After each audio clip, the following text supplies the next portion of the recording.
Why don't you tell us a little bit more about yourself and what you do here at Manlove Psychiatric Group? My name is Meredith Dunlop. I'm a TMS tech here at the Manlove Group, and I joined the team in February of 2018. My job is to safely oversee the administration of TMS treatments and offer health and fitness guidance while people are receiving their care. While you've seen patients undergo TMS treatment here, what kind of changes have you seen them go through? Wow, If you have any stories to relate. Okay. Well, I've seen dramatic changes in MADRS scores. Patients who came with scores that were in the severe category above 34, dropping down into the normal range between 4 and 6. The quality of life that they have been able to share with me, how it's improved, has been absolutely indescribable. You just mentioned something called MADRS scores. Can you explain to us a little bit more about what that means? Can I grab it and show it to you? You sure Those can. are actually those. We'll just do an awkward. All right. Well, here at the Manlove Group, we use the Montgomery Asperger Depression Scale as a gauge to determine who's right for treatment, and also as a way of charting their progress. With our MADRS, it's just 10 questions gauging everything from how sad they appear to their level of suicidality. With our MADRS, 34 and above is considered severely impaired by depression, and a score of 6 or below is considered within normal range. Is that the case, that score of 34 and 6, for example, those that you had mentioned, are those the usual range for MADRS scores, or I should say, is 34 a universally bad number to have on that, or is it a good number? No, lower is better. Okay. With this metric, 34 is considered and above are considered severely impaired by depression. And it's kind of like golf, you want to have a lower score, the lower the better. 6 to 0 is considered within the range of normal functioning.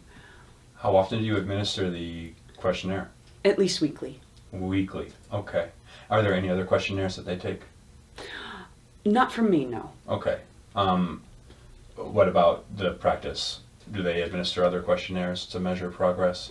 I do believe that the other practitioners usually stick with the MADRS as well. Okay. And they administer it on a slightly different timetable with whatever works for them. And with MADRS, is that basically similar to PSQ-9? Yes. Okay. Gauges the same impact on people's lives that depression And the has. HAM-D.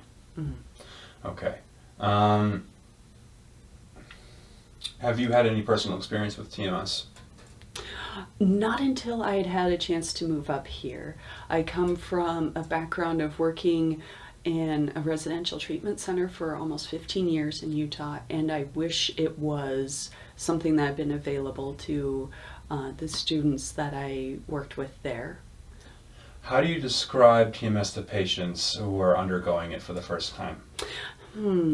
Well, I'll tell them that TMS is a machine that is going to administer a very low dose of electrical stimulants that will stimulate a part of their brain that is involved with mood regulation.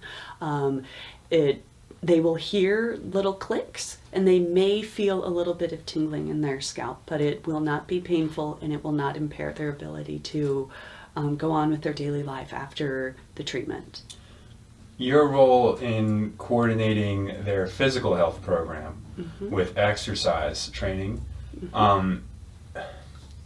have you seen any correlation between them doing TMS and being more motivated to do the exercise, or vice versa? And what does the program consist of? What do you start them out on? Well, generally what I've observed is when people start to feel better after a week or two of TMS, they're a lot more motivated and able to do the things that they know they probably should be doing anyway with their health. Where I generally start them out is we fill out a wellness journal every week especially as I'm getting to know them, so we can see what their strengths are and where we can see some opportunities for improvement. My general guideline and recommendations is that we shoot for at least half an hour of exercise, preferably closer to an hour, 4 to 6 days a week. And if it's strength training, if it's aerobic exercise, walking, dancing, running, swimming, whatever it is that brings them joy and that they're able to stick with is what I recommend. Okay, good. Cut.